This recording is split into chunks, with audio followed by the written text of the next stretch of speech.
Hello and welcome everybody to the first episode of Expert Update at OpenSApp. This is a new format that we want to do regularly in the future, probably every 2 months, but we will keep you in the loop for that.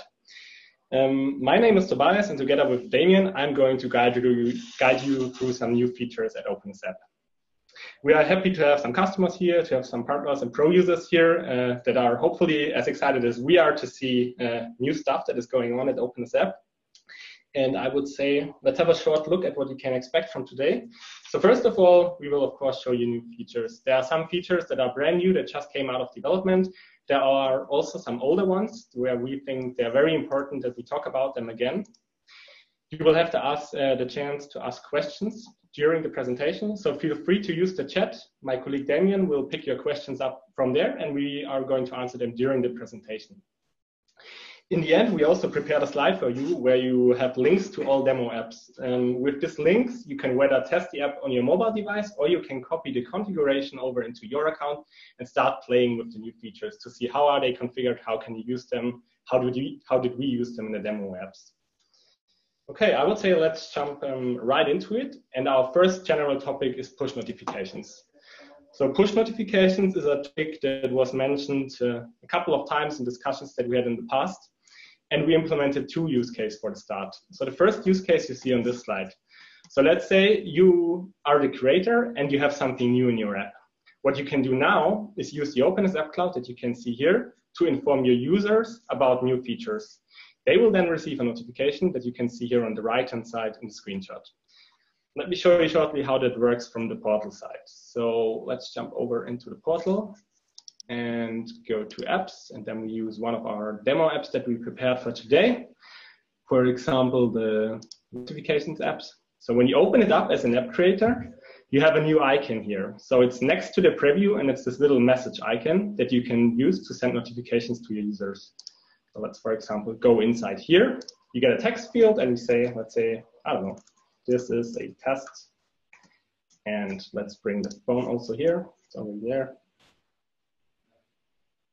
And if we send a notification now, it gives you a short warning, tells you how many users will be informed about this, and you can send out the message. And if we go over here and wait a second, there's a notification coming in. So it's exactly the message that we entered online. This is a test. So you can use this feature, for example, to inform your users about new features, or you can ask them to, for example, provide input, or if you just want to wish them a Merry Christmas, it's all possible, let's say, with this feature now. So that's the first type of push notification that we implemented. The second type that we implemented is from users to users when there are changes on data. So as you can see here, for example, you can have Erica and you can have Steve who are working on the same list app. What we implemented is that if Erica changes something in the list app, Steve gets a notification so he can check the new data that's inside his app. I would also like to show you the configuration here first, because there are actually 2 things that you can do. So we are already in the correct app for today for the list notifications. And what you have to do is you go to advanced and you go into XML configuration for this feature. Here are 2 things that you have to do. So first of all, you have to enable the data notifications on the app definitions level, as you can see here. And second, you have to go into the definition for the list item, which is on line 8 here. Or let's say this step is actually optional. So if you activate the upper one, any change would be propagated, but you can also narrow it down to certain columns. So for example, let's say you have an Excel file that has a status column and you only want push notifications when this data changes in that column. This is what you can do here. So for example, I defined that only column 8 should trigger a push notification to users. So let's actually see what that looks like. So I have the app open here. It's the same app with a different user. And let's say I go into this data row here, I go to edit. And I change partner sales. So this is the column that I'm listening to actually for changes to know. And I click on save. Jump over here. So there should be a new push notification in a second. Yeah, here it just came in. So he notified me about the change in the list. And if I would change anything else but column 8, so let's say, for example, I change the phone number into a true here, there will be no notification on the client. So this is actually very useful because you don't want to spam your users with any change, and most of the times only certain values are interesting that should be propagated when they are changed. So that is actually the first block of features. So we talked about push notifications from creators to users and push notifications between users on list apps. And let's see, are there any questions already now? Not yet. I think that was perfectly clear, and everyone is just pumped about this feature. So in case of any questions, write them down in the chat window. We will try to ask them immediately or maybe collect them and do a short Q&A session at the end. But yeah, Tobias, go on. Yeah, so also one more word about notifications. So these are the first two types that we implemented, and we are sure there are more use cases in the future. So if you have feedback on those, and if you're missing something specific, let us know and get in touch with us. Okay, then let's go to the next feature. And this is actually an enterprise feature. The pattern that you see on this slide is a strategy that we are going for at OpenSAP in the future in general. So this is only the very first glance, and you will see a lot more of this. So what we realize is that customers are going to integrate, or they want to integrate and extend OpenSAP with external services. And instead of building everything into our system, we decided that we have to have a versatile interface in the future where people can connect their own systems. And it works pretty much like this. So you have the client down here on the left side. He talks to the OpenSAP client as before, but there is a new connection, which is now from the OpenSAP cloud to your web service. And this is a REST interface, so something that every developer knows about. And this is very versatile to connect your web service with the OpenSAP cloud. To explain it a bit more, let me give you an example of what we did together with a partner. So the first webhook that we implemented at OpenSAP is for survey uploads. So that means whenever a user inserts data into a survey and uploads it, this trigger is fired and your web service is connected. So what we did in this example, we had a survey app here on the left-hand side where you can take a photo. You take a photo of the business card, send it to our server, and from there we have a connected webhook, a OCR, so optical character recognition service. And we send the business card there, so the picture, and he sends back key value pairs of the name, of the position, of the company, address, and so on, what he finds on the card. This data goes back into the results list app, where you can further work with the data. So I would like to show you how this actually works, setting this connection up. So let's go back to our apps. We go into the lead capture app. And since this is an advanced feature, you find it here on the left-hand side, once it's loaded at least. Whoops. So let's click Connect Web Service. And here you will see all the webhooks that we have in the future. For now, it's only one. As I mentioned, this is the webhook that is fired when there is an upload for a survey app. When you have a look at the details, the first thing that you need to provide is the URL that should be called whenever a survey upload has taken place. So this is your server that you wrote or your developer wrote for further processing the data from OpenSAP. Below, you already see a sample request. So for a developer, it's really easy if he sees this part here. So this is normal JSON. He will have no problem understanding that. And this is what the request to your web service looks like. What's even more important for the developer is what possible responses he can give from the web service. So there are 5 different responses. First of all, we have an error. So this is an internal technical error that you can return. Then we have a user error. This includes a message that is shown to the end user on the mobile device. So for example, you could tell him, hey, sorry, the data you uploaded is invalid. That would be an option to give the feedback to the user here from your webhook service. Also, you can give pretty much no response. So you just want that your web service is notified, but OpenSAP to take no further action after the response or after the 0 response, let's say. Then you have transformations. That's a very interesting one. So let's say you have a survey app and we upload some data. What you can do in your web service, you can have a look at the data that we recognized with OpenSAP, so that was uploaded, and you can, for example, change it, enhance it, improve it, and then send it back to OpenSAP, and OpenSAP will save it in the protocol. So this is a chance where you can enhance and improve data that we upload. Last option is do not store, which is very interesting from a security perspective. So let's say you don't want OpenSAP to store the data that's uploaded to a survey. That's the perfect response that you can use, because if you use this, OpenSAP will store nothing in the protocol. It will just notify your web service and forget about the data that was uploaded. So let me show you shortly how this lead capturing process works. Go back into OpenSAP, into our hub, and there we have the lead capture app. And here we have the option to take a photo. So let's say we have this business card here. Let's use that photo. And then you could fill out the rest of the survey, of course. Here we also have our new slider control, for example. And then you can upload the data to the service. I would now show you on the web client what the result looks like, because I think that's very interesting. So let's jump over to the lead overview app. So we have the capture app, and everything that is uploaded goes to the list protocol app, which is the lead overview app that we have here. And if I open it in the web client, then you will now see that there is a new entry here. It's loaded. So that one that we just uploaded. So you also recognize the picture here. And down here is the response from the web service. So what you can see here is that you, for example, recognize the full name from the ID card, the first name, the last name. And you could now integrate this data into OpenSAP again and further process that data and work with the data. So I think that's one very cool use case that we realized with webhooks. And I think there are a lot of use cases out there. So if you have cool ideas or cool use cases, please let us know. And as mentioned before, this is only the first webhook, so there will be a lot of similar integrations in the future for third-party systems. Yeah. Are there any questions on this? No open questions from the participants so far, but I'm sure that new ideas will arrive by email in the next few days. Yeah, just like you mentioned, lots of services that can be connected to enrich your data.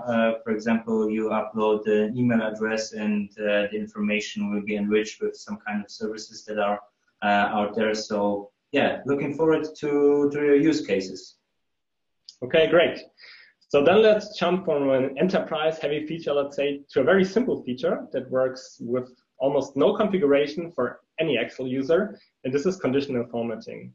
So I guess most of you know the window in the lower left corner here, where you can set certain rules for the coloring of cells depending on the values. And what we did now is we brought this to OpenSAP. So it's transformed automatically, and you have the same feedback in list apps on our side.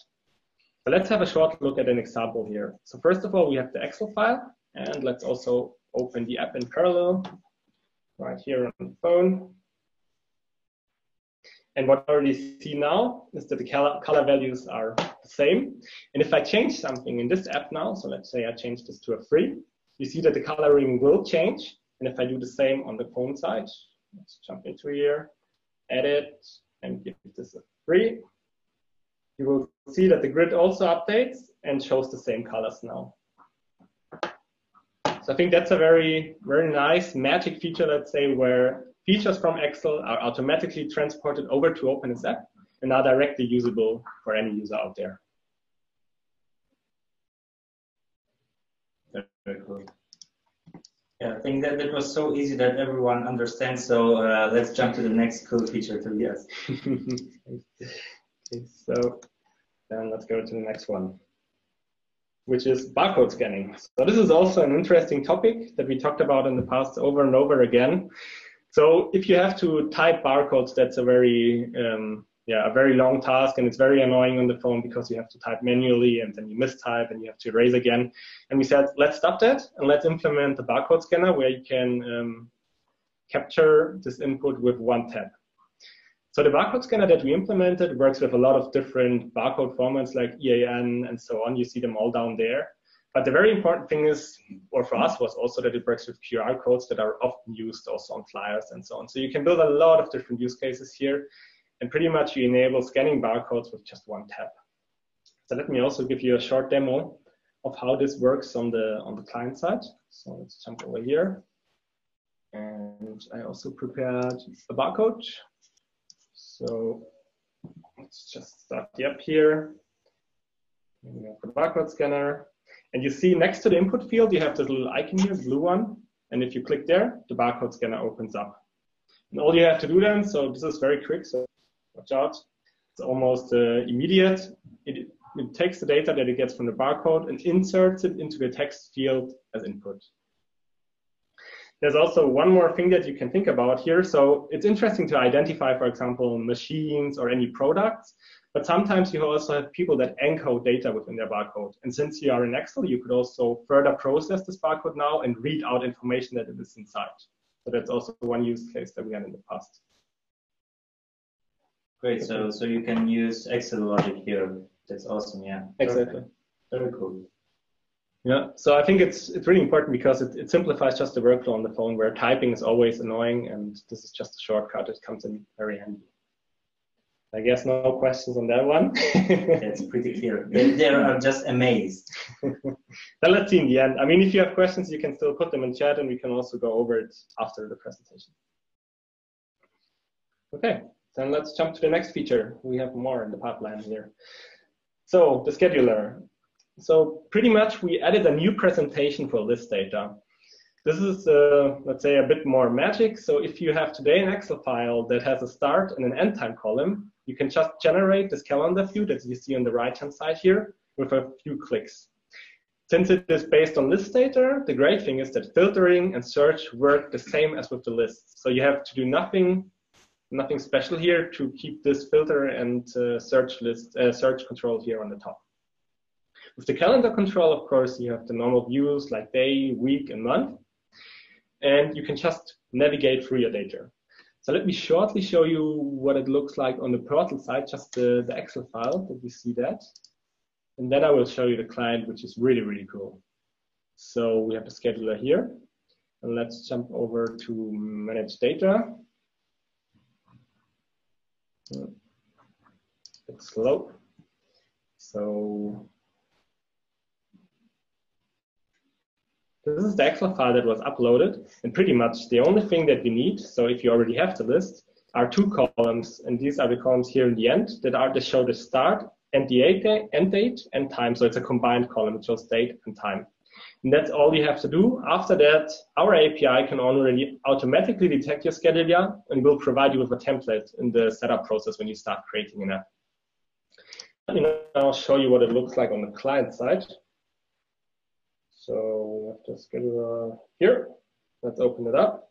So it starts off in the month view, and you can just navigate through the days, and down below you see the entries. Up here, with this little button next to the month, you can switch to a different view. So let's say you're interested in the week, then you get a really nice week view. So you have the full days here on top. You can even expand it, and you see more entries here. And when you click on a day, it jumps into the day view. So the navigation is, I think, really easy. And what you can also do is you can use the search as mentioned before. So let's say we search for Mrs. here, then you will see that he filters the calendar, and now you only see entries that match your search. Exactly. So to sum it up, I mean, it's the only thing you need is a start and an end date column. Then you can drop it into our app creation process, and you will come up with this nice calendar you see here. I think that's a very good way to improve the user experience for data that is suitable for this. Yeah, I'm sure many use cases will be found in the next few weeks. A classical feature for where the user has to play around a bit and test things out. Yeah, for you guys out there, remember the start and end date column containing the date and time, and that's basically everything you have to make sure that is in your data. Yeah, and again, don't be worried regarding the configuration. You will receive access to our demo app, so you can easily see there how it works and what you have to do if you want to get it running for existing apps, for example, as well. Okay, so after this one, we have another feature where we need no configuration and a feature that just works out of the box. So in the past, we often had the discussion that people were using OpenSApp and they didn't like the container app because they had maybe 1 or 2 apps that they are using constantly and they want to have quick access to them. And this is pretty much why we implemented this feature. So what you can do now inside the OpenSApp container is you can say, hey, this app is very important to me. I want to pin it to the home screen. And this is exactly what you see here on the screenshot. When you click on demo schedule now, it would directly forward you into the OpenSApp container into your app. So that makes, you don't have to use the container that much, and I think it's a very usable solution for users out there. Let me show you what it looks like on the client side. So there is actually 2 ways how you can add it. So first of all, our code recognizes when you are using an app very often, and he will already suggest you to add it to the home screen. And then the user is asked, and he just has to confirm it pretty much. The other option is you can use our function menu, and you can go here, and on the right-hand side, you see now the Add to Homes button. And if you click that, the classic workflow for iOS will start in this case. So you will be forwarded to this page, and you have a little help dialog that tells you, hey, you have to tap down here and click Add to Home Screen. So I'm clicking here, and I'm selecting Add to Home Screen. I can now give it a name. So this is the name that will be shown below the app icon on the mobile device, and then I add it.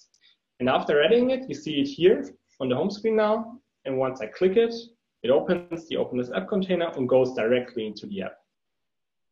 So I think that improves the usability for quite some users out there by a lot. And yeah, let us know the feedback. We already have numbers on this feature, so there are a lot of people using it, and I think it's a very good way to simplify the workflow with Open this App.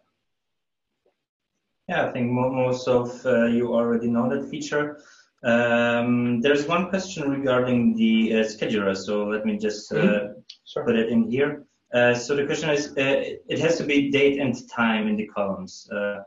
Yeah, date and time, because basically there are dates that may only be a few minutes, but also events that last several days. So in case this is separated in your data source, simply add an additional column where you put all the information in one.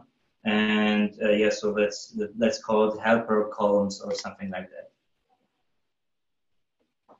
Okay. Great. Okay. Then let's jump to the last big feature, let's say, that we are going to show today. And this is actually a feature that is in place for quite a while now, but we extended it. So before you had action buttons, for example, to print stuff, and we added 3 new action buttons now. We added an action button where you can make a phone call or start a phone call. You can start writing emails, or you can open websites with dynamic values. So let me show you in an Excel file what that actually means. So let's imagine you have, for example, a calculation app where you have to answer a couple of questions, and in the end, it tells you which number you have to call or which client you have to write an email to. So the app looks like this. You have a lookup field up here where you can select whether, let's say, yeah, you can select A or B, and depending on that, the data down here changes. And what that looks like in the app now is this. A second, you go into the Action Buttons app, and now, depending if you have selected A or B, the values down there will change. And our new action buttons are here at the bottom, and they listen to these dynamic values that can change. So if I select, for example, A, it will call the phone number 1 to 3, as you see here in the back. And once you change it to B, it will call 4, 5, 6. So I think that's very cool when you have apps that need a couple of questions answered to tell you then where you can go, on which website will you find the information, or who do you have to call and answer in order to answer your request. So you can do very smart apps here that have a great usability for the end user. Very cool, very dynamic. I love that one. One more thing to mention about this. So this is something that is brand new. And the portal editors that you have an easy time editing this are actually coming online this week. So far, you have to do it with XML, but again, you can see it in our demo apps that we will provide to you at the end of the presentation as well. Yeah, I see a great interest in the scheduler. There's one more question regarding that. Basically, can I change values? So what is meant is probably editing the data. So yeah, that will be exactly the same possible as in the list.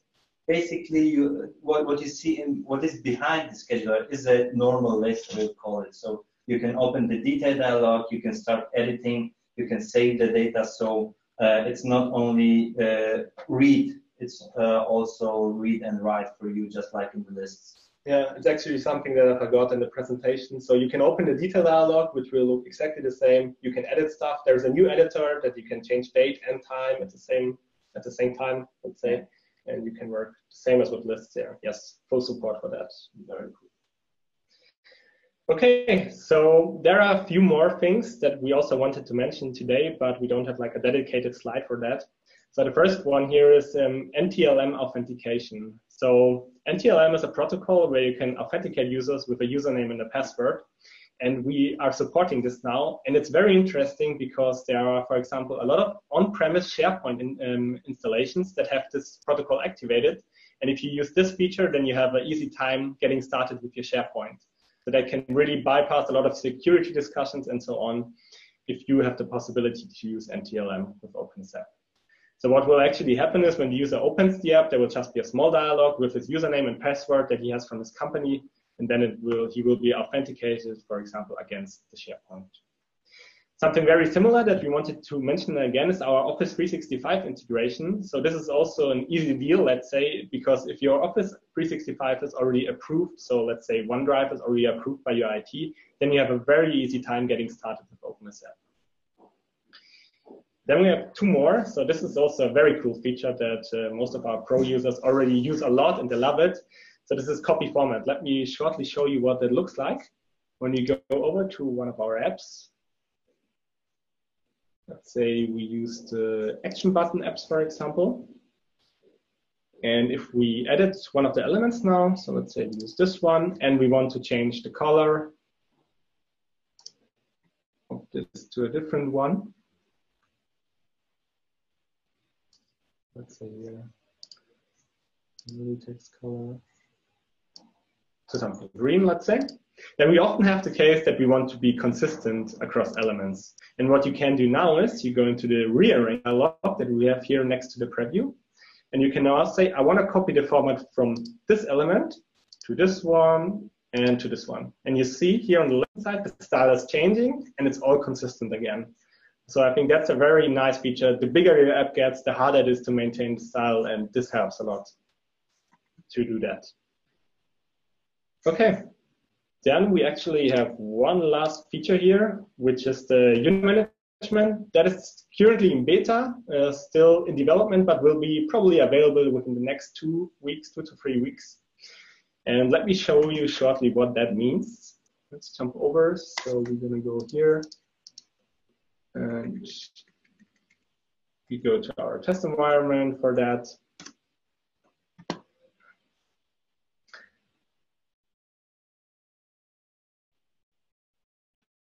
And if you now open the slider here and you go to the users tab here, we used to have in the past now is a dedicated area for members and a dedicated area for guests down here. So you probably are familiar with those. And what we are doing currently in the development department is we are unifying this to one screen. And it will look something like this in the future. So all of the users are in one grid, as you can see here, and you have tags for guests and members. Other than that, you have the same features like search. You can also add new users here. And depending on if they are a team member or a guest, you might also have to select the app that they are invited to. So it's pretty much the same as before. You also have the bulk invite, but the difference is everything is unified into one screen. Everything that we will have regarding new features will be implemented here, and you will have an easier time managing your users in one consistent way in the portal. So that was actually the last one. Are there any questions regarding those four?